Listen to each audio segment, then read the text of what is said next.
Hi everyone, we've just spent the last 2 weeks evaluating different e-invoicing partners as part of the mandatory rollout in the UAE by 2027. This will potentially save you a lot of time and money. If your business does B2B or B2G transactions in the UAE and are VAT registered, then this is not optional.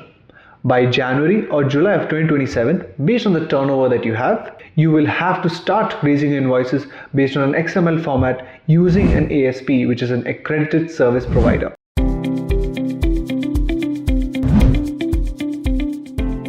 Before we dive in, a quick disclaimer. This video is for educational purposes only. Do not treat this as professional or legal advice. If you find value in content like this, please subscribe to get regular insights on information tailored to business owners, CEOs, CFOs, and aspiring leaders. Now let's get back to the video. You're no longer allowed to simply make a PDF or send an email. Now an e-invoice must be sent through the Peppol network. The question is, which ASP do you use and what questions do you ask them before hiring them? If you go on the Ministry of Finance website, you can see the list of ASPs. And you would notice that most accounting softwares or ERPs are not on the list yet. What I would recommend is, as a first step, check with your own ERP or accounting software. Are they in the process of getting pre-approved? If yes, then try to get an understanding of how long this will take. Why is this useful? If your ERP is on the list, then you no longer have to hire an ASP, have to worry about middleware, have to also go through an integration project. This process becomes much more simpler. If your ERP is not going to be on the list, then you need to find out if you can integrate with other ASPs. Firstly, find out, do you need to upgrade your ERP package? Do you need to move to a different ERP package? Or can you simply integrate via an API? If you've decided you're going to be working with a different ASP, now we need to ask the question, what's the cost? And this is not a simple question. The pricing is tiered and is based on multiple factors. You need to fill in a detailed questionnaire before you're able to be even given an approximate cost. They normally charge for the following. Firstly, we have the implementation cost and application fees. This is normally a one-off. This is the cost to integrate your software and set it up with your system in place. This normally ranges from roughly 25,000 dirhams to 100,000 dirhams plus. The cost can go higher based on your complications. There's also a per document cost.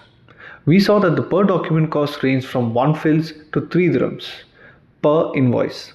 Why is there this difference? It's mainly because of the volume of transactions.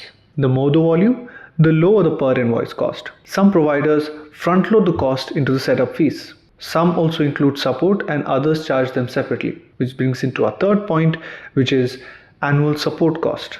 If it's not included in the per document cost, then there will be an annual cost which you would need to budget as well, and this is normally based on the turnover of the company. So when you're talking about costs, you have to make sure you understand what is included in the cost, how much would the cost be if you expect the volumes to change in the future, and finally, what would the cost be if you want to migrate to a different ASP.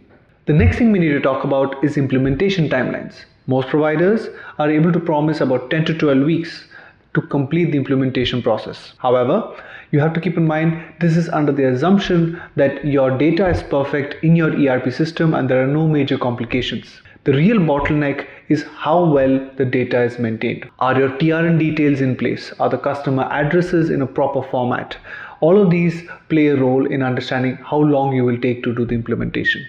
For sure, complicated softwares or customized ERPs may create challenges in part of implementation.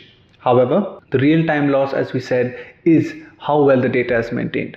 So before you speak to an ASP on implementation timelines, first run a report internally, try to find out how this data is being maintained. Are all the data maintained in a clean fashion? Is every requirement for an e-invoice already present in your system? If all of this is there in place, then the implementation timeline will be shorter. Next, we need to understand what happens when an invoice is rejected. Realistically, this is going to happen, and you need to know how your ASP is handling this for you. These rejections happen essentially at 3 points. At your ASP's validation layer, which is corner 2, the FTA's layer, which is corner 5, and your customer's ASP, which is corner 3. Only if it goes through all of these corners does it actually complete a validated e-invoice. This usually happens when there's a missing field, the file has some formatting error, there's a technical issue, or even the FTA flags out something. Some even use AI to help you deal with this process. Understanding how the ASP deals with this is important.